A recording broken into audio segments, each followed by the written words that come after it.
Bonjour et bienvenue sur ma chaîne. Aujourd'hui, on va mettre en place un scénario digne d'un SOC professionnel, détection des attaques SSH brute force avec Wazoo et réponse automatique via Active Response pour bloquer l'attaquant et visualisation et investigation dans Splunk. Ce type de configuration est très utilisé en entreprise pour renforcer la sécurité des serveurs. Notre scénario, un attaquant tente de se connecter en SSH avec des mots de passe incorrects de plusieurs fois. Wazoo détecte cette activité grâce à ses règles prédéfinies et l'active response, la module active response exécute automatiquement une commande pour bloquer automatiquement l'adresse IP de l'attaquant dans le pare-feu et tous les événements et l'action sont envoyés directement et en temps réel dans Splunk pour l'analyse. Tout d'abord, on va configurer le fichier osec.conf pour activer le module Active Response dans notre serveur Wazoo. Pour cela, on va éditer le fichier par nano /var /osec /etc /osec.conf entrée et cherchons la section Active Response. Entrée, et on va ajouter ici Active Response.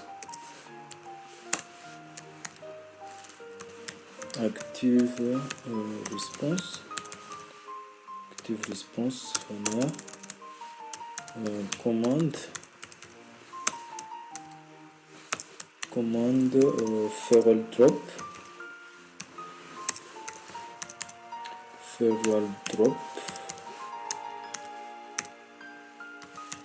commande, voilà. Location local location, voilà. Rules ID rules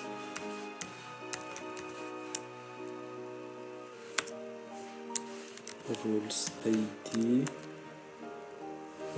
57 58 55 51 57 10. Ce sont les rôles ID de l'attaque brute force. Rules ID, voilà. Timeout, on va mettre 600 secondes. Dans 600 secondes. Timeout, voilà. Active Response, voilà.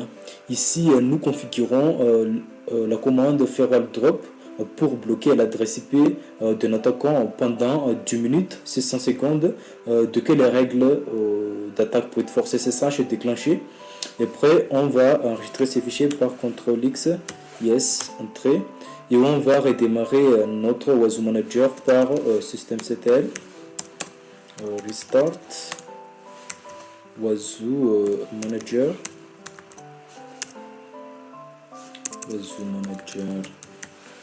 entrée.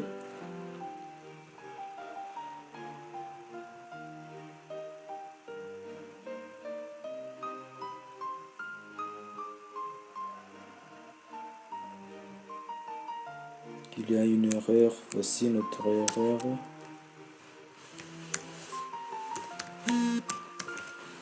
Active Response, entrée. L'erreur aussi ici, voilà, enregistré, CTRL-X.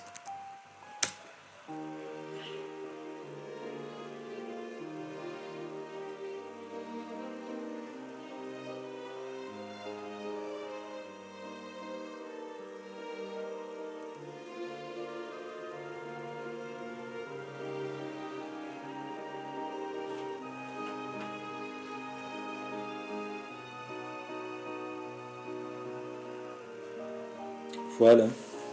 Et après, depuis notre Kali Linux, on va lancer une attaque SSH brute force avec Hedra.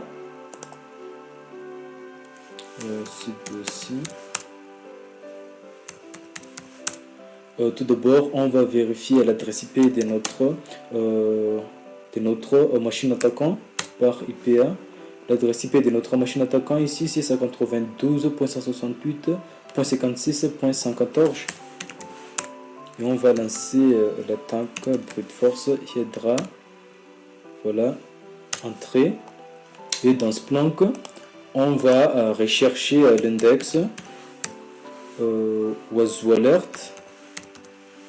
On va rechercher l'index Wazoo Alert pour visualiser et analyser en temps réel les événements Wazoo Alert, stats, compte by rule.description rule.id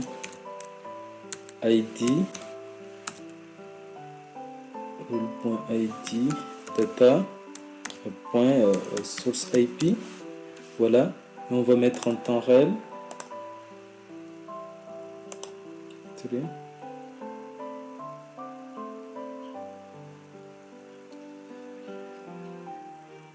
Voilà. Nous voyons ici que l'adresse IP 192.168.56.114 est bloquée par le firewall drop Active Response. Voici tous les ID 5551 sur multiple files de login in a small period of time. C'est l'adresse IP de notre Kali Linux. Et après, on va vérifier dans notre serveur Wazoo ici, on va vérifier les règles de notre pare-feu par iptables-l. Voyons ici que l'adresse IP de l'attaquant est ajoutée dans les règles de pare-feu iptable. Mission accomplie, l'adresse IP de l'attaquant est bloquée automatiquement par le pare-feu iptable. Et si on va dans notre Kali Linux,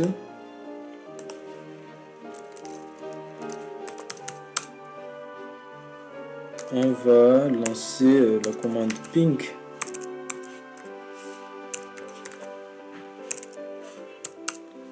Puis on va lancer la commande ping depuis notre Kali Linux vers notre serveur Wazoo ping. Voilà, voyons ici que la commande ping ne fonctionne pas parce que l'adresse IP de notre machine Kali Linux est bloquée par le firewall iptable. Voilà, vous venez de mettre en place un mécanisme de défense automatique contre les attaques SSH brute force avec Wazoo. Cette méthode est très efficace pour réduire les risques d'intrusion et surtout sur les serveurs exposés à l'Internet. Et si vous aimez la vidéo, n'oubliez pas de vous abonner, de liker et activer la cloche de notification pour ne pas rater les prochains projets en cybersécurité. Et dites-moi en commentaire quel type d'attaque voulez-vous que je couvre dans les prochains épisodes. Et je vous dis à très bientôt et à la prochaine vidéo.